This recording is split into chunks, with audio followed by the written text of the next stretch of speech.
Greetings everyone, Arcimedes here, and welcome back to another brick-filled LEGO video.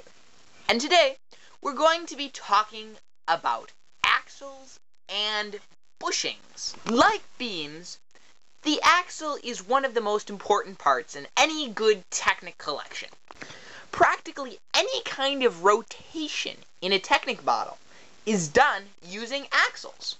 So let's get acquainted with these fine LEGO specimens. Just a quick note before we begin.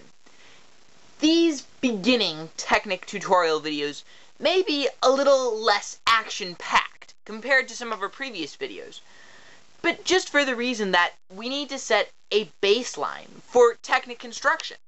If you've already had an introduction to Technic, perhaps some of the later episodes might suit you better. But even if you are an expert at beams and axles, sometimes it can be good to be reintroduced to the LEGO pieces in your collection. So let's take a look. Here are the normal Technic Axles. As you can see, they span from the very small, almost what I'd classify as a peg, to the very large.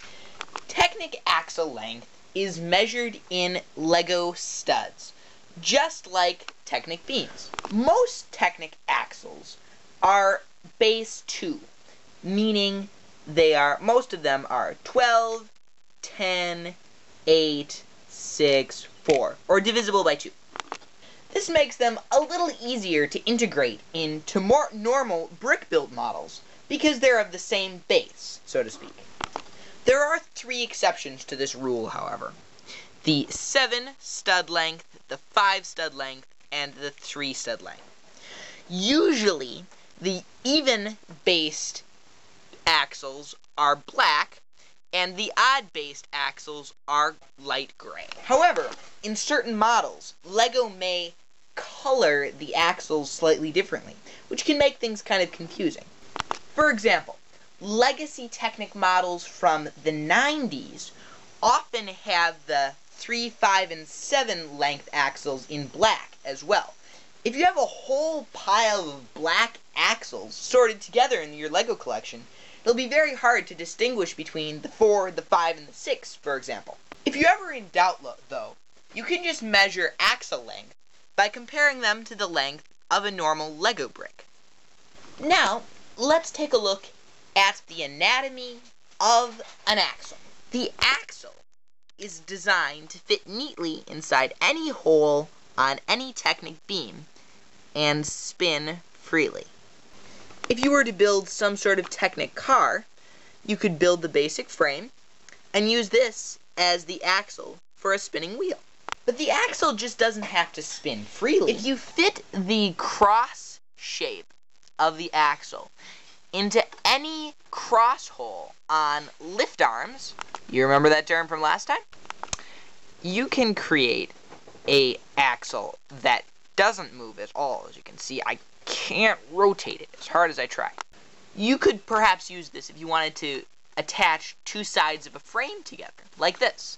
Now, if you'll notice in your Technic collection, almost every single piece will either have holes, cross holes, or a crossover with holes and cross holes, like a lift arm.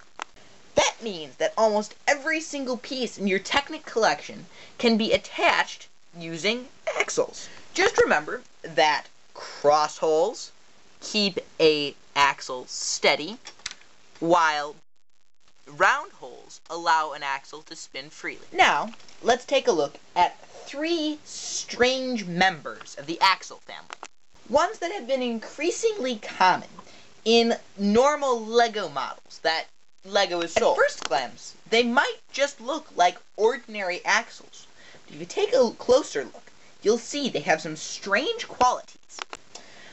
All 3 of them, the small, which is about the length of a 3 stud axle, the medium-sized one, which is 4 studs long, and the large one, which is almost 6 studs long, all have this little lip around the top, as you can see here. Now, the purpose I see for this lip is, as you can see, we can take these any holed beam. If you try fitting one of the axles in them, the lip holds the axle in from going any farther than this point. This provides an axle that is very stable when pulled this way, but will loose when pushed this way. The smaller ones have the same feature, all allowing them to stop and be stable when pulled, but not when pushed. Let's take a closer look at the anatomy of these strange axles. So the first thing you'll notice is that the largest one has a cross hole on both sides, which enables it to be used, much like we saw before, as some sort of member that is solid in one direction, but not in the other. It also is not the normal length of a Technic axle. Though you may not be able to see it, it's actually one half axle thickness shorter than the 6 stud length axle. In some models, this feature might prove very useful. The 4 stud length cross axle, as you can see, does not have anything on its other end past the stopper.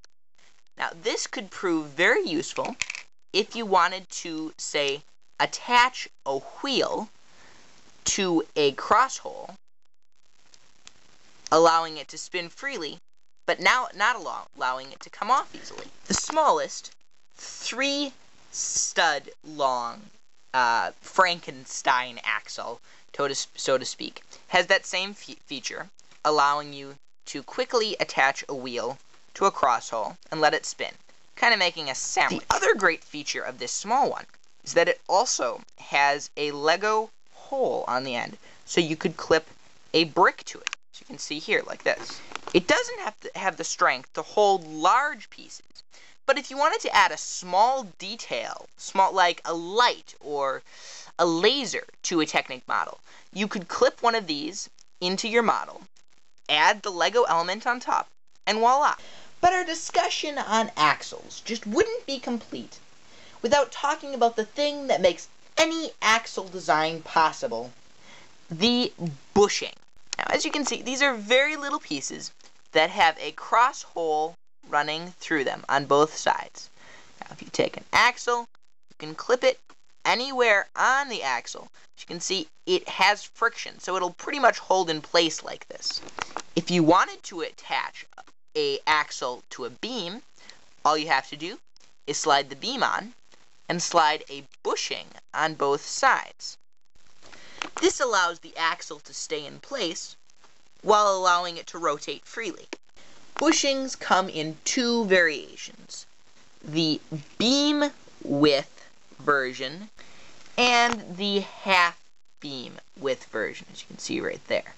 The thicker ones hold an axle in place better, but the thinner ones are great if you want to fit a tight, non-moving axle in a small place. If you take a closer look, you can also see that on one side of the full bushings, there are markings which can fit into the studs in between a brick.